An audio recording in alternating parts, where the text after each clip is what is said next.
You write, today we're still mobilized for war, though in a manner perfectly designed to ensure we don't think too much about it. Yeah. And just thinking about how war now is designed almost for us to actually forget about, Afghanistan and Iraq. That really struck me. Talk a little bit more about Yeah. how that design is so prominent. Well, we've been explicitly asked to, right? I mean, I was at a event in DC in 2015 where I was one of a group of people on a panel, and we were introduced by, oh God, I think she was ambassador to the UN then, Susan Rice, and I tell this story in the book, and this is 2015, so this is well into the Obama administration's campaign against ISIS. Now, sort of famously, Obama had ended the troop presence in Iraq. He ended the war in Iraq with great fanfare, right? And this was part of his sort of pitch as a candidate, right? That he was against dumb wars, right? Iraq was the dumb war, Afghanistan was the more justifiable war because we'd been attacked. And he had a lot of backing from the anti-war movement within the Democratic Party. Okay. And so he pulls troops out and also doesn't really pay much attention or exerts much influence in terms of things that are developing politically in Iraq that are pretty negative, right, for the long-term future of the country. And this is a sort of complex story to be told about how things unravel, but ultimately you have the rise of ISIS and this incredibly bloody, evil, genocidal, slave-taking organization is just taking over city after city and going over large swaths of Iraq. And the Obama administration begins helping Iraq fight back against ISIS, which is something that I support, right?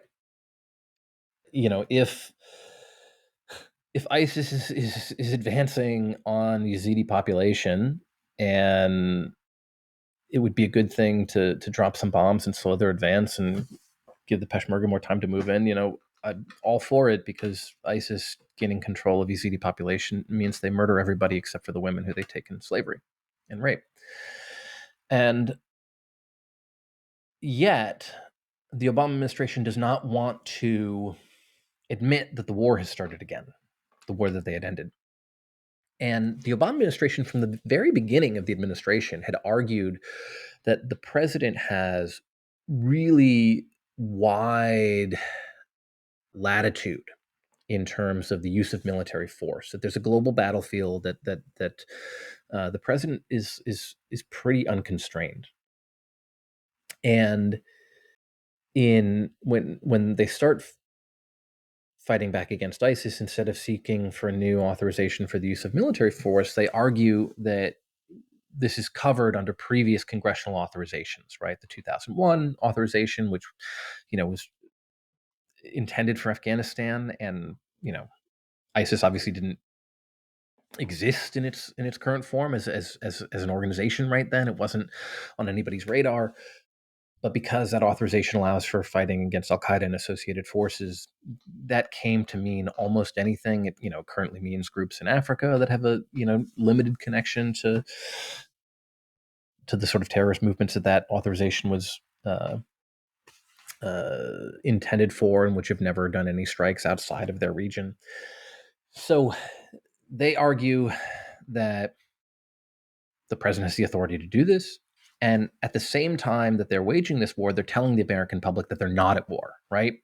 And as they start adding special operators, they're putting, American special forces, American special operators on the ground in Iraq, but they're saying, well, we're not putting boots on the ground, right? Because, I guess special operators ride around on hoverboards.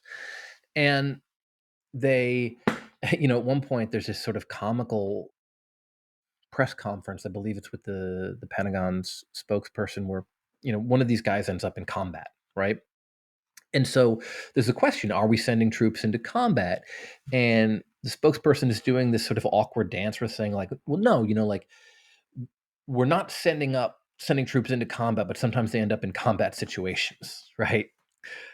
And by 2015, I'm at this event. There's a lot of 3 and 4 star generals in the audience. There are people from the NSC. I think Tony Blinken was there, actually. And there's also about a dozen severely injured troops, right? We're talking about guys who are missing multiple limbs, guys who have experienced severe burns.